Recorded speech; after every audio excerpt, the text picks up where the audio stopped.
On vous souhaite la bienvenue à ericloto.com. Dans quelques instants, on vous parle de course landaise ou, si vous préférez, de bull jumping. Restez là. Mais d'abord, Alexandre Belair nous arrive avec son premier album. Il va d'ailleurs procéder au lancement le 8 mars prochain.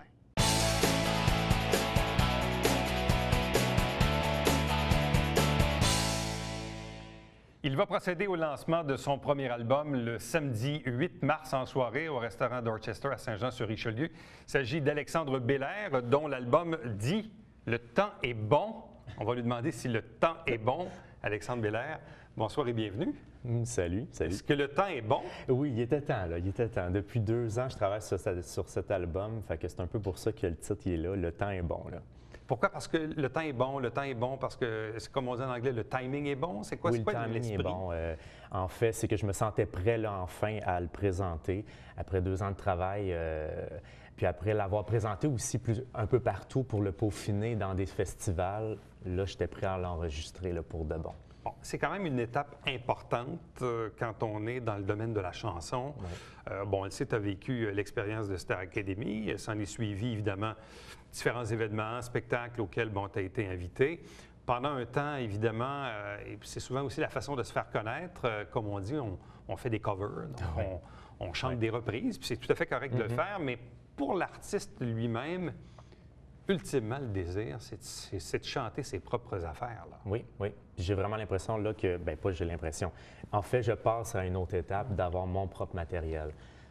Puis ça, j'en suis très fier parce que oui, c'est une étape de faire des covers, mais je pense que là, d'avoir mon matériel, ça va être encore plus facile pour moi de vendre l'idée de mon spectacle aussi, puis de vendre Alexandre Belair et non Alexandre Belair qui fait plein de chansons qui appartiennent pas. Là.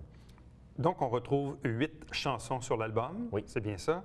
8 chansons que tu as déjà testées ou pratiquées durant tes spectacles? Bien, il y a certaines chansons que ça fait maintenant 2 ans que je joue dans mes spectacles, que j'ai changé aussi des choses musicalement que j'aimais moins, qu'on a testées durant des spectacles. Puis là, on était prêt à dire qu'on était prêt à l'enregistrer. Donc, autrement dit, quelqu'un qui a vu un de tes spectacles dans les 2 dernières années, oui. Au cours du spectacle, il pouvait y avoir quelques chansons. Bien, il y a quelques chansons comme Le temps est bon, justement, que je fais depuis 2 ans dans mes spectacles. Il y a Avant de partir aussi, une super belle pièce que je fais depuis quelques mois aussi, avant la sortie de mon album. Donc, ça me permet de voir, comme on dit, tester le pouls des gens, voir s'ils aiment ça. Qui a collaboré sur l'album, là, si je vais rapidement? Bon, il y a plusieurs pièces dont les paroles sont de Daniel Laquer, oui. Ou encore la musique Pascal Mailloux principalement. Donc, Luc Sabourin, également, je vois un autre nom, Stéphanie Monette. Oui, ma conjointe. Ta conjointe. Oui. Donc, explique-nous, dans le fond, qui est Daniel Laquer, qui est Pascal Mailloux? Bien, en fait, moi, j'ai rencontré Daniel Laquer il y a 2 ans. Il m'a offert des textes par Facebook, puis il m'a dit qu'il écrivait des textes. Donc, j'ai commencé à regarder. C'est quelqu'un que je ne connaissais pas du tout. Qui t'avait vu à Star Academy? Oui, qui m'avait vu à Star Academy. Puis on a commencé à parler ensemble, puis on voit qu'il y a une belle chimie qui se faisait. C'est quelqu'un de super sympathique, puis qui sait bien me saisir aussi. Parce que c'est important, parce que pour présenter un album qui me ressemblait, il fallait quelqu'un aussi qui comprenne bien ce que je voulais. Puis Pascal Mailloux, en fait, c'est une référence de Daniel. Daniel voulait travailler, ça fait longtemps avec lui. Ils se connaissent les deux. Là, Ils se connaissent toutes les deux. Ils ne se connaissaient pas avant que je travaille avec Pascal, en fait. Ils savaient que c'était qui Pascal, mais ils n'avaient jamais eu la chance de travailler ensemble.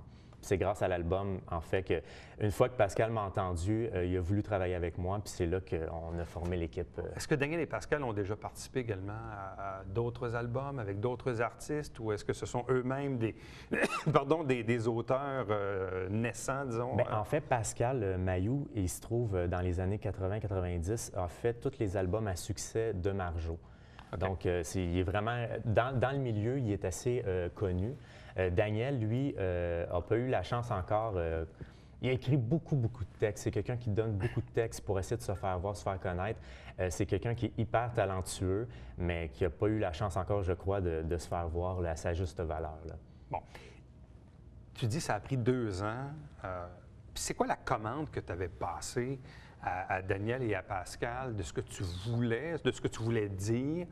Du genre de musique également que tu voulais sur tes chansons? C'est quoi le style que tu as demandé? Bien, quand j'ai su que Pascal a fait les albums à succès de Marjo, moi, c'est comme pas vraiment mon style que je voulais apporter sur l'album.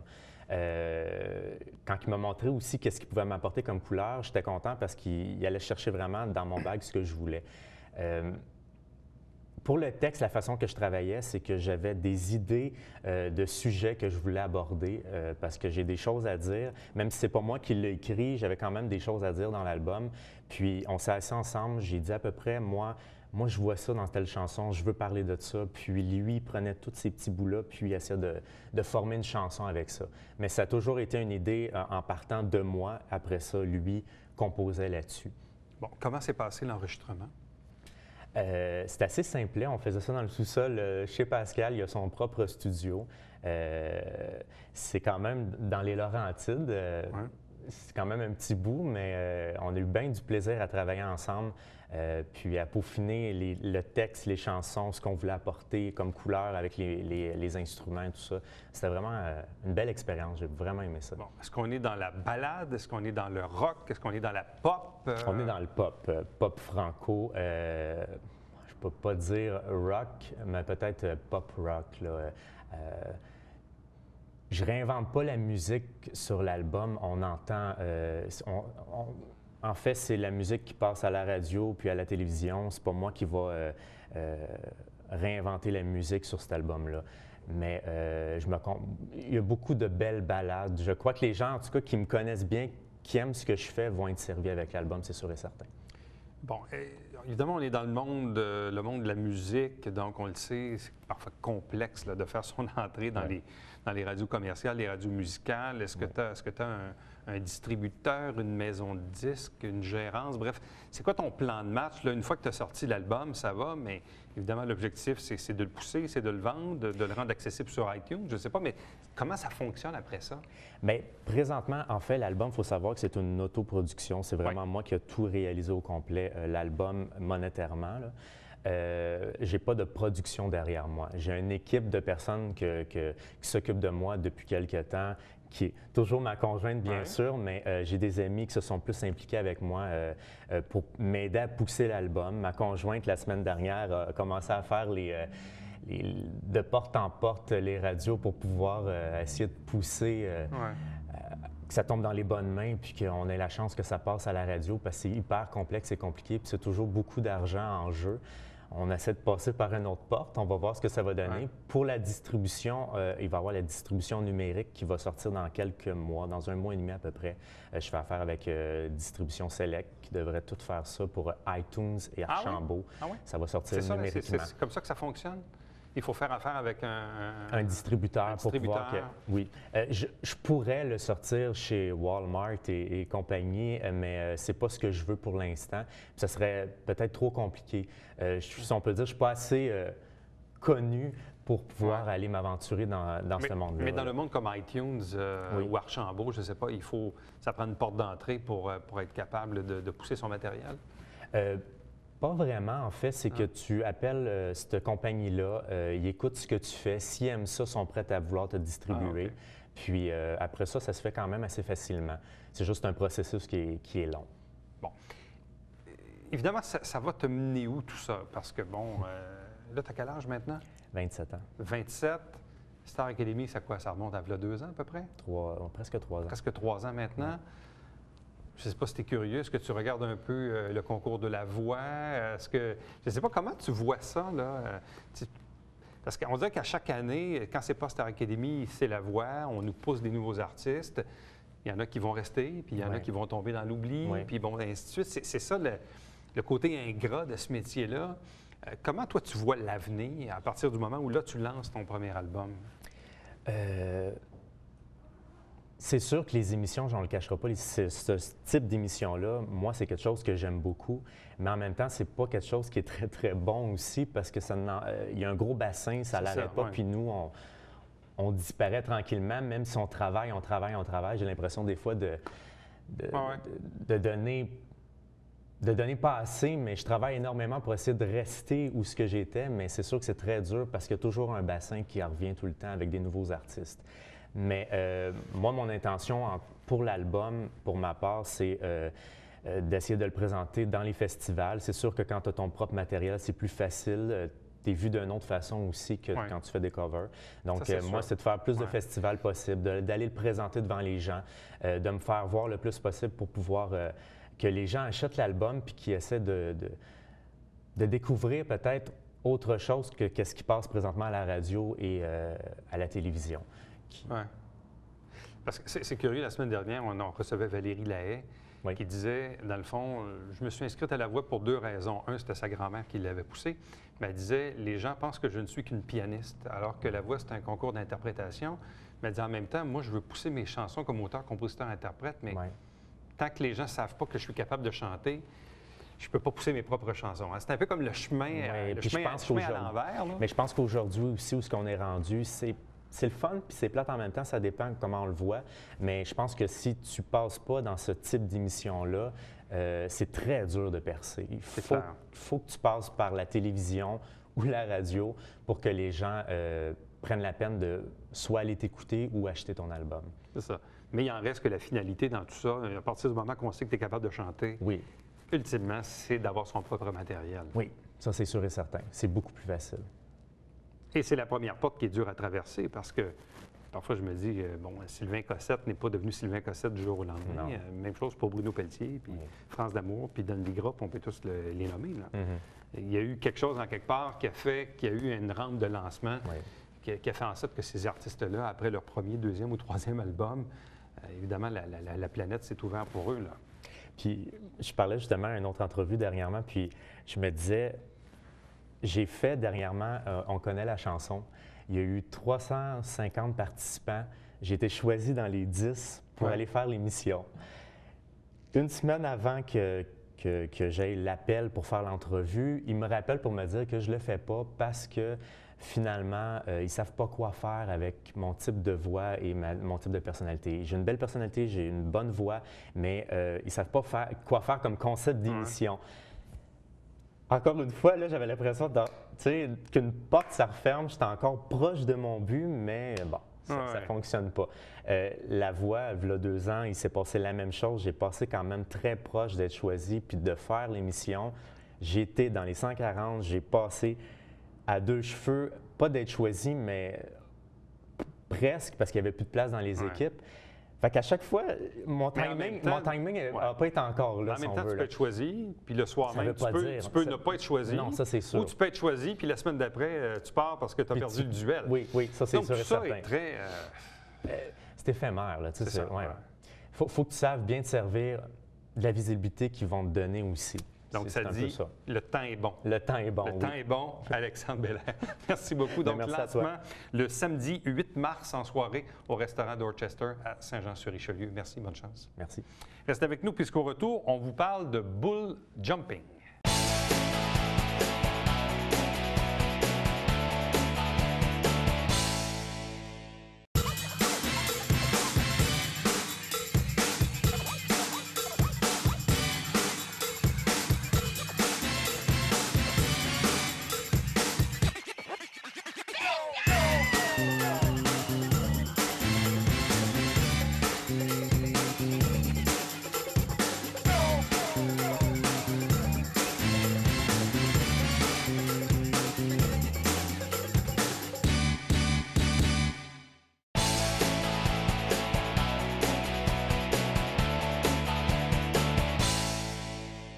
Si je vous parle de course landaise, ou si je vous parle de sauteur de course landaise, ça vous dit probablement pas grand-chose. Si je vous parle de bull jumping ou de bull jumper, peut-être pas non plus. On va essayer de démystifier le tout avec 2 invités. D'abord, Emmanuel Lataste, bonsoir. Bonsoir. De même que Cédric Fleury, bonsoir et bienvenue. Bonsoir, merci beaucoup. Donc, messieurs, vous êtes des sauteurs de taureaux.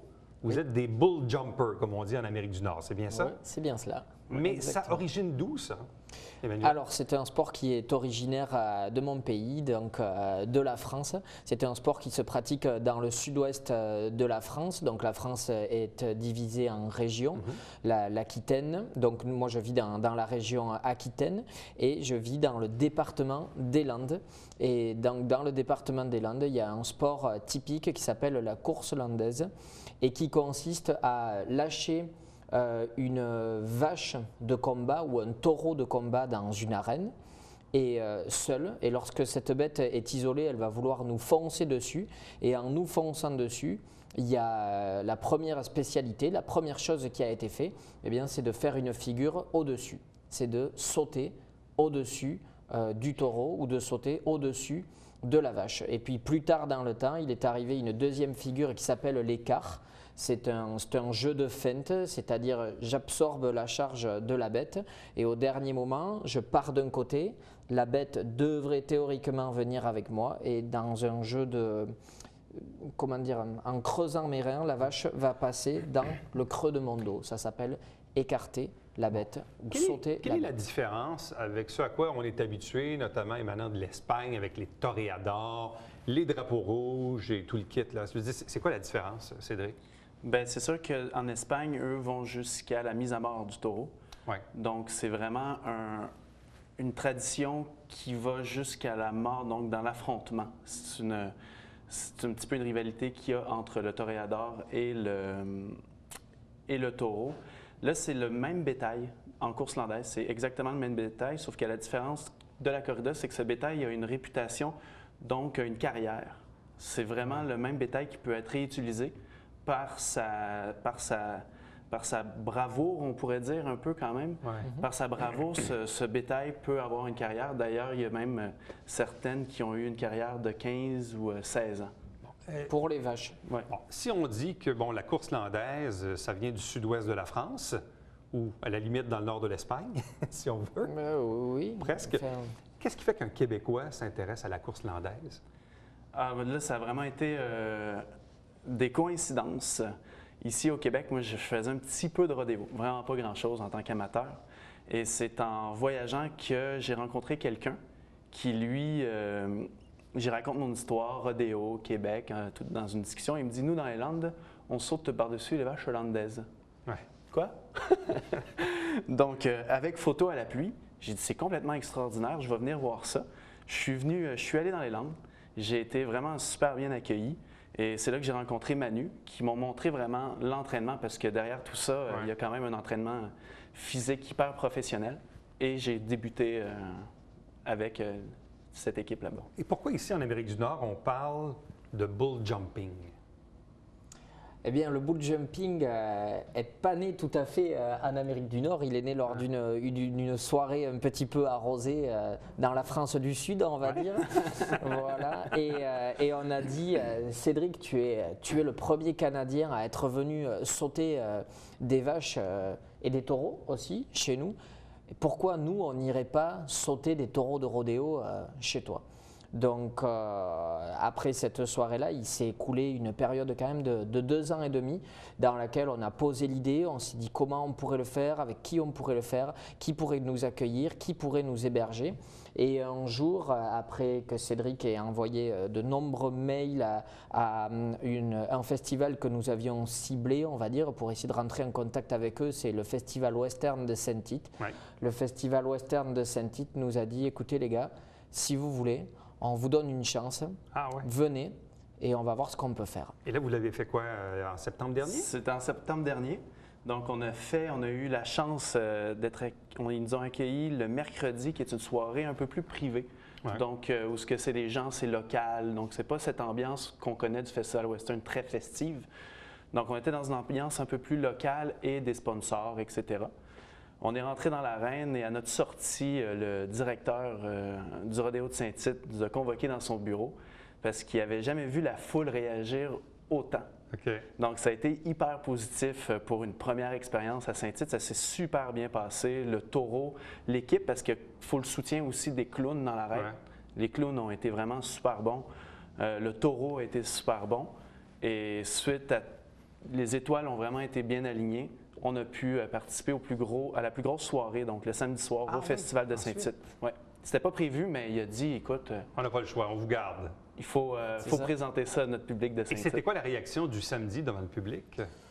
Ça a été la même que celle du mercredi parce qu'on était attendu. Le mercredi, on a surpris les gens, on a choqué les gens. Je crois que le mercredi, sans prétention aucune, on a un peu volé le show parce que du coup, vraiment, c'était la première fois, c'était les premiers sauts en Amérique du Nord et les gens ont vraiment beaucoup apprécié.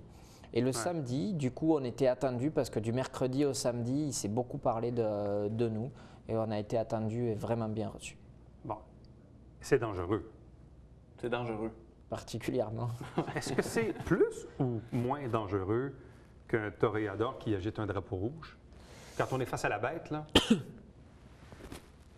Vas-y, Manu. Je vais donner mon avis et puis je pense qu'avec Cédric, on partage le même. La corrida espagnole et la course hollandaise sont deux tauromachie, voilà ce qui les réunit, qui se déroulent dans des arènes, qui se déroulent face à du bétail de combat. Ouais. Mais après, ce que l'on en fait diverge complètement. Cédric vous a expliqué que la corrida, c'est un affront entre un homme qui a une cape. Derrière cette cape, il y aura une épée qui portera le coup final. Et le toréador doit toréer son taureau avec sa cape sans que jamais le taureau ne le voie. C'est qu'au moment où il le voit, c'est à ce moment-là que le toréador sera en danger et pourra être percé. Et à la fin, le toréador amènera le coup d'épée final. On ne rentre pas dans le débat. Aujourd'hui, la corrida est très controversée. Nous, on n'a pas d'avis particulier là-dessus. Alors que vous, la bête, vous voit. Voilà, donc nous, on affronte, comme on dit nous, chez nous, on affronte la bête à cuerpo limpio. C'est une expression espagnole, ça veut dire à corps nu. Donc on n'est pas nu, on est habillé, mais on n'a pas d'artifice. La bête nous fonce dessus. D'accord ? Et donc ça veut dire que pour le sauteur, il y a de nombreux sauts qui se font avec élan, c'est-à-dire la bête arrive et moi je vais vers la bête, nous allons vers la bête, nous prenons de l'élan, un appel et nous passons par-dessus, on se croise comme ça. Et pour les écarteurs, ils resteront immobiles, ça sera une feinte. Donc dans tous les cas, c'est extrêmement dangereux parce qu'il peut y avoir des coups directs qui sont portés et qui peuvent arriver sur différentes parties du corps. Avez-vous déjà été blessé? Oui, tous les deux. Tous les deux? Ouais. Gravement ou? C'est comme ça que ma carrière s'est terminée, en fait, moi, du côté de la France. C'est sur un impact, il y a un saut, c'est le saut périlleux avant, donc le front flip. Et lors du front flip, c'est un saut assez dangereux parce que c'est la tête qui peut être touchée. Et justement, à l'occurrence, c'est ma tête qui a été touchée par l'animal. Et donc, ça m'a créé une hernie discale au niveau des cervicales. Donc, c'est un problème qui reste et qui perdure, donc qui est difficile à ce que je puisse continuer à m'entraîner ou quoi que ce soit. Moi, à l'heure actuelle, j'ai plutôt un rôle de communication ici au Québec à organiser. Et Manu aussi a eu quelques quand même accidents. Cédric et moi-même, nous avons le triste record d'être les deux sauteurs qui avons été le plus gravement blessés dans l'histoire de la course landaise d'un côté, du bull jumping de l'autre. Pour ma part, lors d'un front flip aussi, donc d'un saut périlleux, j'ai été percuté à la tête et j'ai eu une fracture du rocher avec la chance que le sang soit évacué immédiatement, sinon je ne serais pas là à l'instant même pour vous en parler. Mais tu veux continuer? Mais j'ai continué, j'avais 18 ans et aujourd'hui j'ai 28 ans, donc j'ai 10 années de carrière de plus. J'ai gagné le championnat de France depuis, j'ai été reblessé depuis, j'ai recommencé depuis. Et nous arrivons d'ailleurs, nous descendons de l'avion qui nous ramène du Texas. Où, au Texas, ça a été. Vous étiez au Texas aussi, il n'y a pas longtemps, là? On est arrivé hier soir à minuit à peu près. Ça a été assez mouvementé. Et là, c'était quoi au Texas que vous avez fait? C'était suite à notre passage à Saint-Tite. Saint-Tite a dit, écoutez, c'est complètement incroyable. Le public aime ça. Ça rentre en plein, c'est dans l'air du temps. C'est un sport extrême. Ça a été diffusé sur Facebook, YouTube. Ça a vibré quand même assez fort. Nous, Festival Western de Saint-Tite, on va vous donner des contacts aux États-Unis, on vous prend en charge.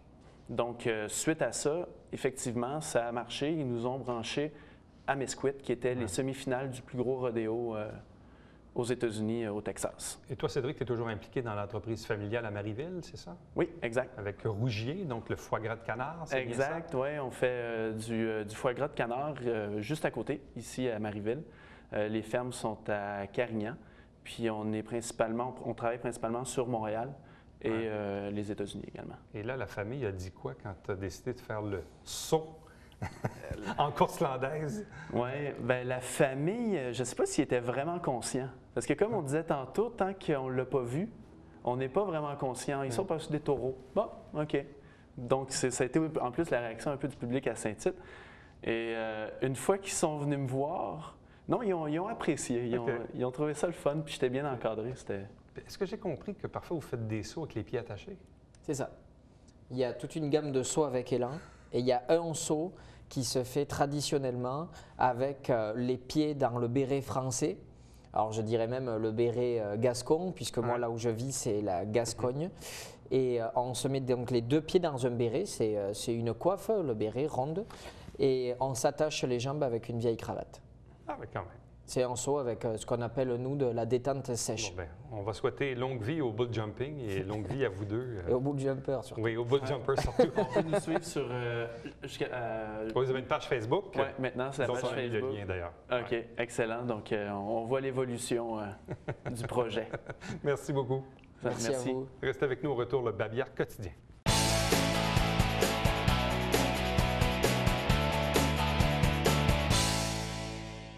On l'a reçu en entrevue la semaine dernière, l'Argentin José Luis Torres, qui est en exposition avec Mutation jusqu'au 22 mars chez Action Art Actuel, ici même sur la rue Richelieu.